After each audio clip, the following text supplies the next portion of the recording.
तकरीबन 15 तारीख से स्टार्ट हुई भागवत कथा जो है अपने अंतिम चरण में है। 7 दिन तक जयपुर को अपने ज्ञान के सरोवर में डुबकी लगाने वाले देवकीनंदन ठाकुर जी महाराज की अब अंतिम कथा चल रही है आज की, क्योंकि कुछ ही क्षणों की और कथा बाकी है।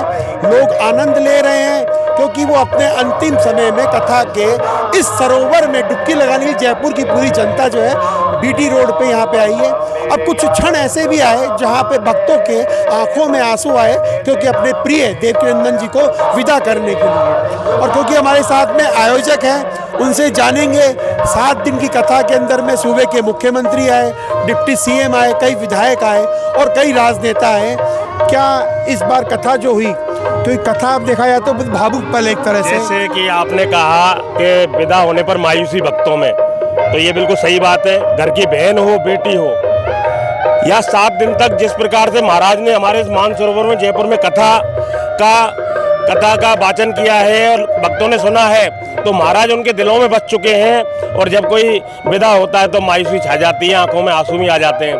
और ये पहली कथा है जिसमें हाउसफुल तो चला ही चला, ओवरफुल रहा। और जितना कथा का श्रवण भक्तों ने मन मुग्ध होकर देवकीनंदन ठाकुर जी को सुना है वो हमारे लिए बड़ा ही सराहनीय रहा है। और हम अगली साल जब इस कथा को करेंगे तो और भी चाक चौबंद इंतजाम कराएंगे और इस कथा को इससे अच्छा करने का प्रयास करेंगे।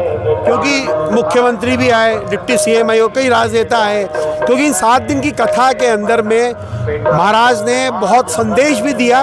और इस कथा की जो खास बात रही कि युवा पीढ़ी ज़्यादा आकर्षित हुई।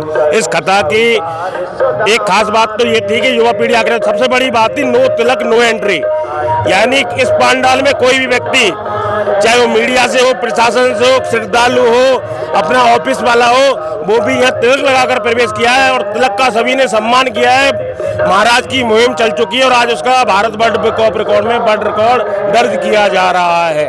क्योंकि सीएम साहब आए, उनकी विधानसभा क्षेत्र भी है, डिप्टी सीएम भी आई, तो क्या कहा उन्होंने? क्योंकि आज जो मैंने यहाँ पे छोटे छोटे बच्चों को डांस करते हुए देखा, भगवान की भक्ति के सरोवर में डुबकी लगाते हुए देखा। सीएम साहब तो खुद भक्त हैं गिरिराज जी के, और उन्होंने तो कहा जो इस भागवत को सुनेगा उसका बेड़ा पार हो जाएगा।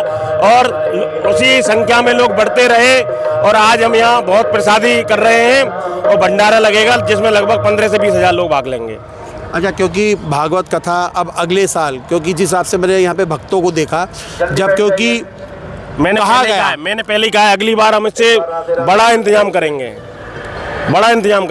और जोर से। तो बिल्कुल देखिए, क्योंकि तो ये आयोजक मनोज पांडे जी है और मनोज पांडे जी साफ तौर पे कहा है कि इस आयोजन के बाद में जब हम लोग भागवत करवाएंगे वो इससे भी भव्य और इससे भी ज़्यादा वो होगी, भव्य होगी। और देवकीनंदन जी को यहाँ पे बुलाया जाएगा, फिर कथा इनको पढ़ाई जाएगी।